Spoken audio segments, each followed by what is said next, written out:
오늘 말씀은 로마서 6장 1절부터 11절까지 말씀입니다. 죽음에서 벗어나는 길이라는 제목으로 함께 말씀을 나누겠습니다. 오늘 본문의 로마서 저자는 사도 바울입니다. 로마서는 바울이 3차 여행을 하던 중에 전도 여행을 하던 중에 고린도에 머물며 로마에 있는 그 교회를 위하여서 작성한 편지라고 알려져 있습니다. 당시 로마 교회는 이 예루살렘 교회와는 다르게 유대인들뿐만이 아니라 이방인들도 함께 구성된 교회였습니다. 로마에 있는 유대인들도 로마에 종속되어 살게 되었다든지 혹은 상업을 하기 위하여서 로마에 머물게 된 유대인들도 있었으며 그들과 더불어 복음을 접한 이방인들도 함께한 교회였는데, 이 로마 교회를 보면은 이 로마라는 도시가 어찌 보면 우리가 지금 살고 있는 뉴욕과 흡사한 적이 많은 것 같습니다. 뉴욕에 얼마나 많은 나라에서 참 다양한 사람들이 이 도시에 모여 살고 있지 않습니까?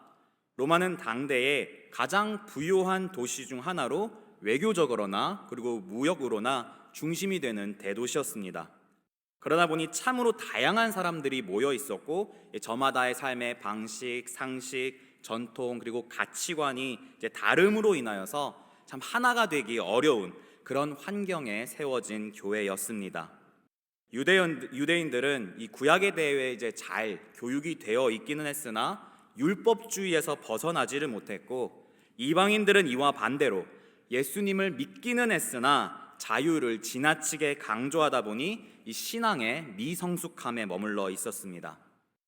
처음에 로마 교회는 이 개척하고 그리고 예배가 드려질 때에는 감사함과 그리고 감격이 넘쳤을 것입니다. 그러나 교회라는 것이 어떻습니까? 교회는 완전한 곳이 아닙니다. 결국 사람 사는 곳, 사람이 모인 곳에는 충돌이 있기 마련입니다. 이 유대인과 이방인들이 복음에 대한 이 이해가 다름으로 인해서 갈등이 점점 커져 혼란스러워진 그 로마 교회를 위해 사도 바울은 그들에게 편지를 쓴 것이 바로 로마서입니다. 우리 교회는 하나님께서 세우셨고 지금까지 보호하고 계신 하나님의 교회임을 고백합니다. 저는 우리가 이 첫 마음을 잘 지키는 자들이 되기를 간절히 원합니다. 모든 것이 하나님의 은혜임을 우리가 잊게 되는 순간 하나님의 자리에 무엇이 자리 잡게 되는가? 내가 했다. 이 내가 바로 교만이 찾아오게 됩니다. 유대인들을 사로잡고 있었던 율법주의는 예수 그리스도의 십자가의 그 전적인 공로를 의지하는 것을 방해했습니다. 반대로 이방인들이 추구하던 이 자유주의는 하나님의 공의를 삶 속에서 실천하는 것을 막았습니다. 예수님을 믿는다고 입으로 시인하면서도 말씀에 합당한 삶을 살아내지 못한다면 어떤 일이 벌어지는가? 나의 판단, 나의 바람, 그리고 나의 감정이 내 삶의 기준이 되어 버립니다. 사람이 자기 판단대로 하면 무슨 일이 벌어지는가? 타락과 혼란으로 그 삶이 채워지게 됩니다. 구약에서는 그런 삶을 한 문장으로 요약한 구절이 있습니다. 사사기 21장 25절입니다. 그때에 이스라엘의 왕이 없으므로 사람이 각기 자기의 소견에 옳은 대로 행하였더라.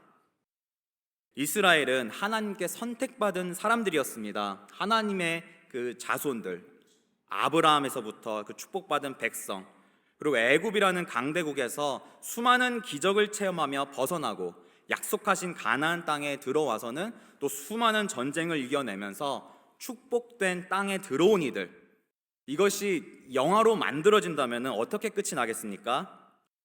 행복하게 살았더라, 이렇게 끝이 나야 되지 않겠습니까? 그러나 가나안 땅에 들어온 이스라엘은 변절이 되고 맙니다. 그 축복들, 받은 축복들 다 잊은 채 그들은 변화되어서 다른 민족들의 악행을 본받아 살게 되고 나중에는 자기 형제들끼리 싸우게 되면서 하나님 앞에 범죄하는 타락한 백성들이 되고 맙니다. 이를 두고 성경에선 그들이 왕이 없으므로 각자의 소견대로 행하였기 때문이라고 말씀하고 계십니다. 지금으로 말하면 대통령이 나라의 리더가 없었기 때문이라는 것인데, 왕이 없어서 그들이 망한 것이라면, 그것이 이유였다면 나중에 이스라엘이 왕권 체제를 이루고 솔로몬 왕에 이르러서 강대국이 된 이후에는 다른 결말을 맞이해야 되지 않겠습니까? 그러나 이스라엘은 어떻게 되었는가? 남과 북으로 나뉘게 되고 결국에는 바벨론의 노예가 되어 버립니다. 왕이 없었기 때문에 망한 게 아닙니다. 모든 것의 주인 되시는 하나님을 망각하였기 때문입니다. 이에 대해서 하나님께서 예레미야 선지자를 통해 분명히 말씀하셨습니다. 예레미야 32장 29절부터 30절을 제가 읽겠습니다. 이 성을 치는 갈대아인이 와서 이 성읍에 불을 놓아 성과 집 곧 그 지붕에서 바알에게 분향하며 다른 신들에게 전제를 드려 나를 경노하게 한 집들을 사르리니 이는 이스라엘 자손과 유다 자손이 예로부터 내 눈앞에 악을 행하였을 뿐이라. 이스라엘 자손은 그의 손으로 만든 것을 가지고 나를 경노하게 한 것 뿐이니라. 여호와의 말씀이니라. 우상을 숭배하여 하나님을 경노하게 한 집들, 즉 선택받은 민족 이스라엘 집을 불태울 것인데 곧 하나님의 자녀라 자칭하는 이들이 하나님 앞에 악을 행해왔기 때문이다라고 분명히 말씀하고 계십니다. 이것이 오늘 말씀의 첫 번째 교훈입니다. 살아계신 하나님이 우리의 삶의 주인이심을 기억하라. 하나님의 주권을 인정하지 않는 순간 우리 자신이 우리 삶의 주인이 되어버립니다. 각자 자기의 소견에 옳은 대로, 자신이 원하는 대로, 자신이 하고 싶은 대로 하는 삶. 지금 시대 특히 젊은 세대들이 가장 좋아하는 문구가 이것입니다. 너는 소중한 존재다. 네가 하고 싶은 것을 해라. 하나님 안에서 창조의 섭리 아래에서 자유하게 되는 것은 참 중요합니다. 그러나 말씀의 반석 위에서 세워지지 않은 인생은 결코 죄에서 벗어날 수 없습니다. 여전히 육신의 옷을 입고 살아가기 때문입니다. 저는 두렵고 떨리는 마음으로 우리 예배자들이 입술로만 시인하는 종교인이 아니라 우리의 삶의 주인 되시는 하나님만을 신뢰하며 의지함으로 주님의 놀라우신 인도하심과 역사하심으로 채워지는 축복된 삶이 되는 참된 그리스도인이 되기를 간절히 원합니다. 그렇다면 우리가 어떻게 율법주의에 빠지지도 않으면서 어긋나지 않고 신앙의 길을 지킬 수 있는가? 오늘 본문 말씀은 이렇게 시작합니다. 로마서 6장 1절과 2절입니다. 그런즉 우리가 무슨 말을 하리요? 은혜를 더하게 하려고 죄에 거하겠느냐? 그럴 수 없느니라. 죄에 대하여 죽은 우리가 어찌 그 가운데에 더 살리요? 이 로마서 전반부에서 사도 바울은 이 죄와 율법에 대해서 설명하면서 유대인들은 율법을 통하여 스스로를 돌아보고 신앙을 점검하는 삶을 살아낸 것이 아니라 율법을 사용하여 타인의 삶을 정죄할 뿐이었다라고 지적했습니다. 사람에게 율법이 허락된 이유는 그 율법을 통하여서 완벽한 삶을 이뤄내는 것이 아닙니다. 율법 아래에서 그 누구도 의인이 될 수 없고 죄에서 결코 자유로워질 수 없는 죄인이라는 것을 깨닫게 하는 것이 곧 율법이다라고 말씀하셨습니다. 죄를 지은 사람들, 자신의 죄가 큰 죄다라고, 큰 죄를 내가 지었다라고 생각하는 이들은 율법 앞에서 어떻게 되겠습니까? 내가 죄가 많았구나. 내가 모르는 것들이 있었는데 이것도 또 다른 나의 죄였구나. 그런 죄인을 하나님께서 용서해 주셨구나. 이 용서받았다라는 그 감사한 은혜가 채워질 것입니다.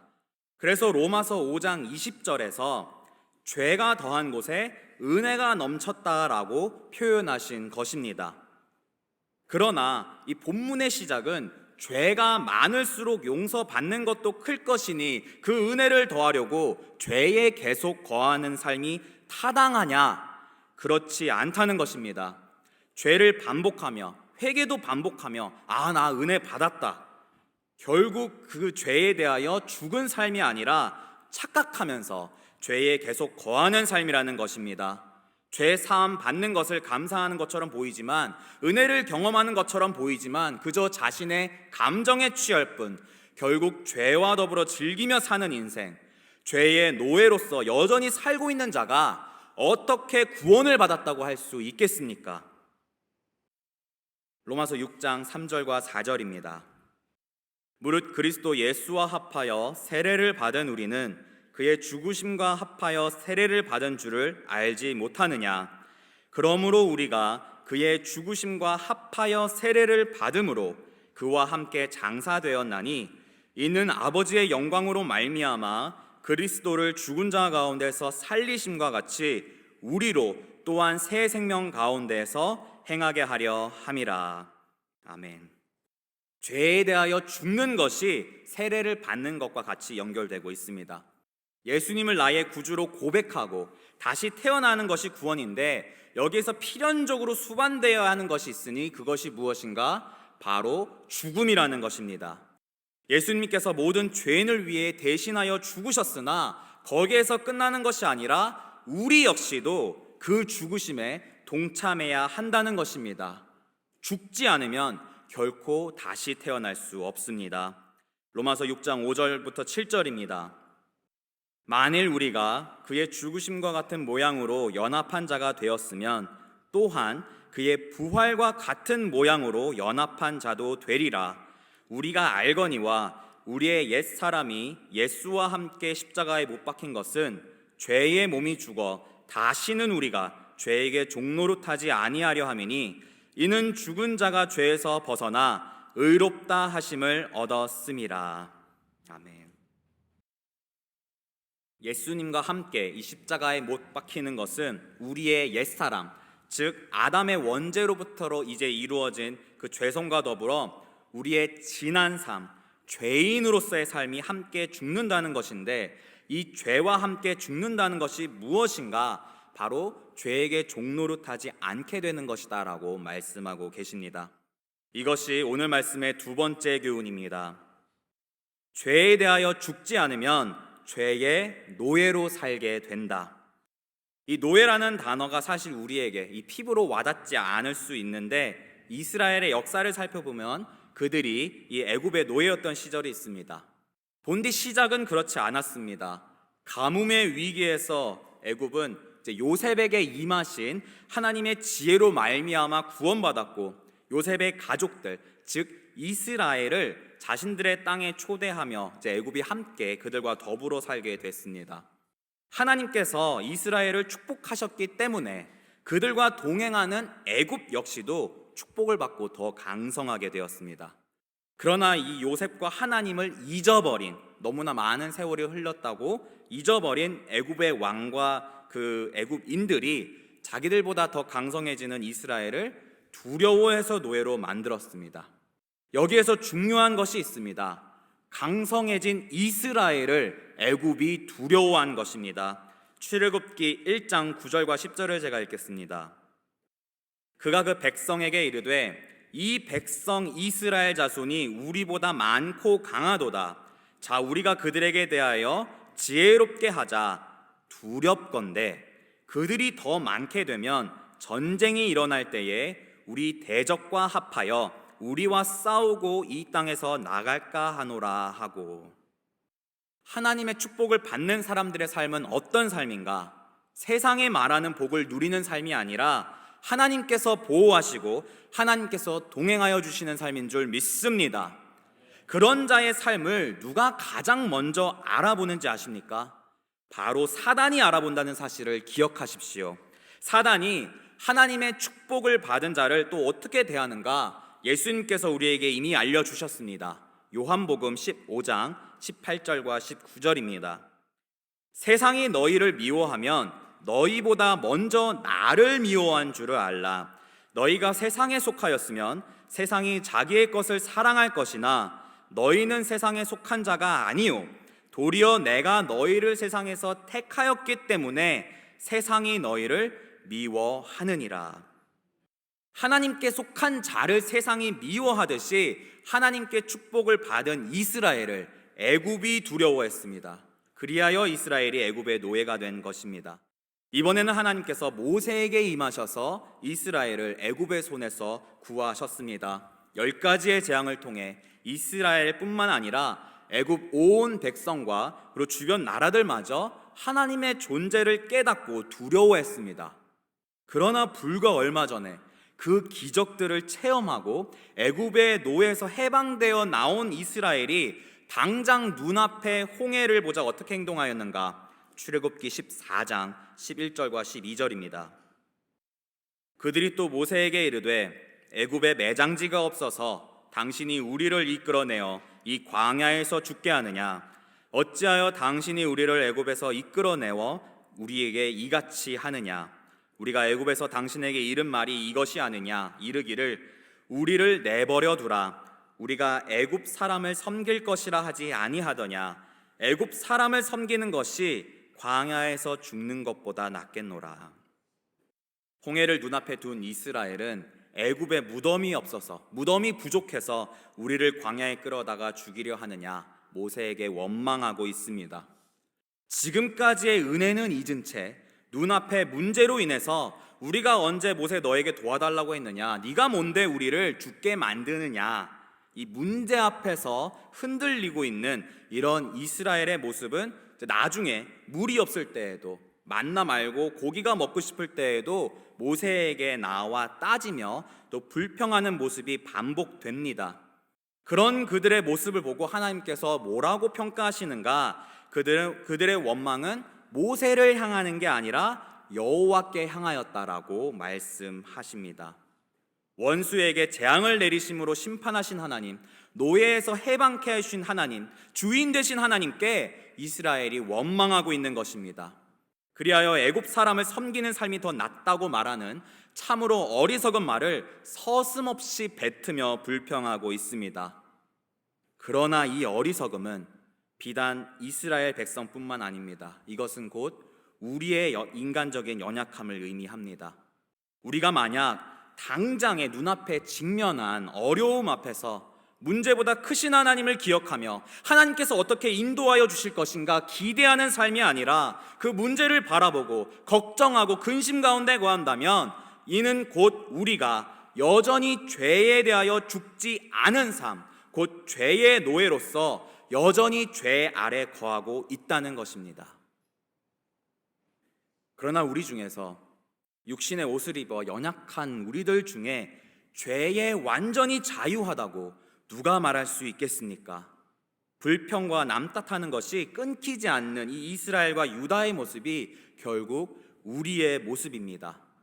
기독교인이라고, 크리스찬이라고 마치 그렇지 못한 이들보다 나은 사람인 마냥 믿음이 연약한 이들을 보면서, 혹은 변질되고 타락한 목회자들, 리더들을 보면서 어떻게 예수 믿는 사람들이 저러냐 비교하며 영적 교만함에 빠지는 모습들이 선민사상에 빠져 정작 약속의 증표였던 예수님을 알아보지 못하고 참되신 메시아를 분별하지 못하고 채찍으로 때렸던 그 모습이 곧 지금 시대 우리의 모습입니다.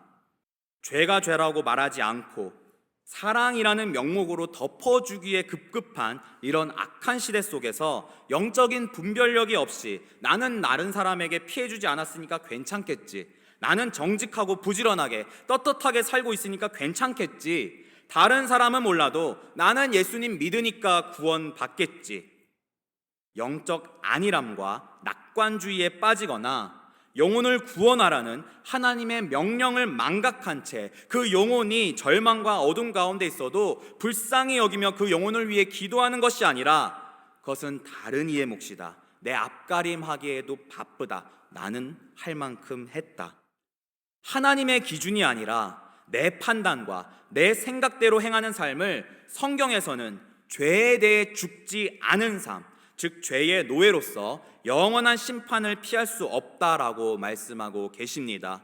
율법의 기준 앞에 우리 모두는 심판받을 수밖에 없습니다. 이미 죽은 목숨입니다.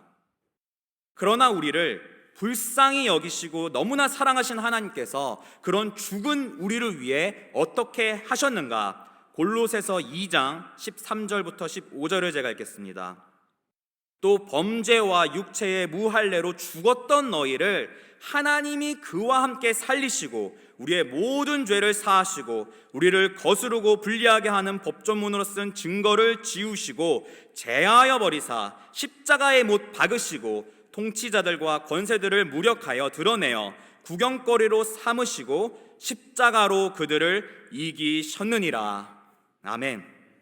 죄의 노예로 죽은 우리를 하나님께서 당신의 독생자, 죄 없으신 예수 그리스도를 십자가에 달려 죽으심으로 말미암아 우리의 모든 죄를 사하여 주심을 믿습니다. 그러나 예수님은 죽음에서 끝나지 않으셨습니다. 우리의 죄가 용서받았다에서 끝나지 않으셨습니다. 우리를 얽매이게 하는 모든 어둠의 사슬을 끊고 다시 살아나심으로 말미암아 우리도 다시 살아나게 하시고 하나님의 나라 천국에 사는 영생을 또한 허락하여 주심을 믿습니다. 저는 우리 예배자들의 삶이 이 구원의 감격이 변질되지 않는 늘 복음을 누리며 영적으로 깨어있는 믿음의 사람이 되기를 간절히 소원합니다. 복음을 기억하는 자는 죄사함과 구원의 은혜를 입은 자는 결코 잠잠할 수 없습니다. 로마서 8장 26절과 27절입니다. 이와 같이 성령도 우리의 연약함을 도우시나니 우리는 마땅히 기도할 바를 알지 못하나 오직 성령이 말할 수 없는 탄식으로 우리를 위하여 친히 간구하시느니라. 마음을 살피시는 이가 성령의 생각을 아시나니 이는 성령이 하나님의 뜻대로 성도를 위하여 간구하심이니라. 아멘. 우리는 연약해서 스스로 도울 수도 없고 미련하여 어떻게 기도해야 할지조차 모르며 힘들어하지만 성령님께서 그런 우리를 어떻게 바라보고 계시는가? 말을 할 수 없는 탄식으로 우리를 위하여 기도하신다고 말씀하십니다. 우리를 긍휼히 보시고 불쌍히 여기시는 이 마음이 바로 하나님 아버지의 놀라우신 사랑이십니다. 죄에 대하여 죽은 자, 그리하여 이 진리에 대하여 다시 살아난 자는 성령 하나님의 이 사랑의 마음을 품고 세상 속에서 빛과 소금의 역할을 감당함으로 예수 그리스도의 참된 제자의 삶을 살아야 할 줄 믿습니다. 이것이 오늘 말씀의 세 번째 교훈입니다. 성령님과 동행하는 삶이 죄가 아닌 진리에 거하는 삶이다. 할렐루야. 저는 우리 예배자들의 삶이 죄의 노예가 아니라 하나님의 참된 자녀의 삶을 살기를 간절히 원합니다. 우리의 삶이 죄의 악취가 나는 것이 아니라 예수 그리스도의 향기로 가득 채워지는 그런 삶이 되기를 간절히 간구합니다. 오늘 말씀의 후반부인 로마서 6장 8절부터 11절을 함께 읽겠습니다. 로마서 6장 8절부터 11절입니다. 시작. 만일 우리가 그리스도와 함께 죽었으면 또한 그와 함께 살 줄을 믿노니 이는 그리스도께서 죽은 자 가운데서 살아나셨음에 다시 죽지 아니하시고 사망이 다시 그를 주장하지 못할 줄을 알미로라. 그가 죽으심은 죄에 대하여 단번에 죽으심이요 그가 계심은 하나님께 대하여 살아 계심이니 이와 같이 너희도 너희 자신을 죄에 대하여는 죽은 자요 그리스도 예수 안에서 하나님께 대하여는 살아있는 자로 여길지어다. 할렐루야. 하나님에 대하여 산 우리의 삶을 사망이 다시 주장하지 못할 줄을 믿습니다. 죄에 대하여 단번에 죽으신 십자가 위에서 보혈을 흘리신 예수 그리스도의 그 복음의 진리 아래에서 우리는 참된 구원과 영생을 허락받았음을 믿습니다. 이 복음에 익숙해지지 않고 당연하게 여기지 않고 늘 감사함으로 기억하며 이 복음을 또한 삶 속에서 증거함으로 말미암아 하나님의 교회와 영혼들을 섬기며 생명 가운데 늘 거함으로 성령 하나님과 동행하는 우리 예배자의 삶이 되기를 간절히 원합니다. 우리는 오늘 말씀에서 세 가지를 함께 살펴봤습니다. 첫 번째, 살아계신 하나님이 우리의 삶의 주인이심을 기억하라. 왕이 없던 시절 각자의 소견대로 살며 타락한 이스라엘이 아니라 우리를 지으시고 지금까지 인도하고 계신 하나님을 우리의 삶의 주인으로서 늘 기억하며 살 때에 하나님께서 권능의 오른팔로 우리를 지키시고 늘 보호하여 주실 것을 믿습니다. 두 번째, 죄에 대하여 죽지 않으면 죄의 노예로 살게 된다. 문제가 없을 때 평안하고 문제가 없을 때 타인에게 친절한 건 누구나 다 할 수 있습니다. 문제가 터졌을 때, 어려움에 직면할 때에 불평하고 하나님께 원망하던, 사람에게 실망하던 유다의 모습이 아니라 어떤 상황 속에서도 입술로 범죄하지 않고 주님을 찬양하며 불가능한 상황 속에서도 최선으로 인도하여 주실 주님을 의지하며 기대함으로 인내하는 우리의 삶을 하나님께서 기뻐하시고 또 기억하여 주실 줄 믿습니다. 마지막으로 성령님과 동행하는 삶이 죄가 아닌 진리에 거하는 삶이다. 아멘.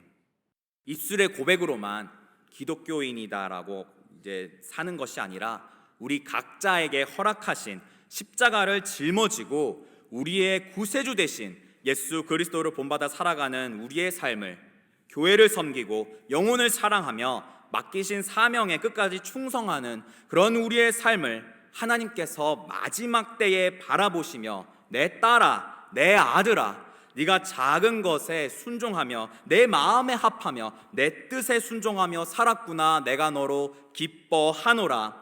하나님께 인정받아 참된 안식을 누리는 우리 예배자의 삶이 되기를 간절히 사모하며 오늘 주신 말씀을 붙잡고 함께 기도드리시겠습니다. 이와 같이 너희도 너희 자신을 죄에 대하여는 죽은 자요 그리스도 예수 안에서 하나님께 대하여는 살아있는 자로 여길지어다. 하나님 아버지, 오늘 또 로마서에서 허락하신 말씀을 붙잡고 우리가 이 시간 주님 앞에 나아갑니다. 주님, 저희들이 매주일 하나님의 성전에 모여서 예배 드리는 것으로 말미암아 마치 우리가 거룩한 삶을 지키고 있다는 그런 착각 속에 있진 않았습니까?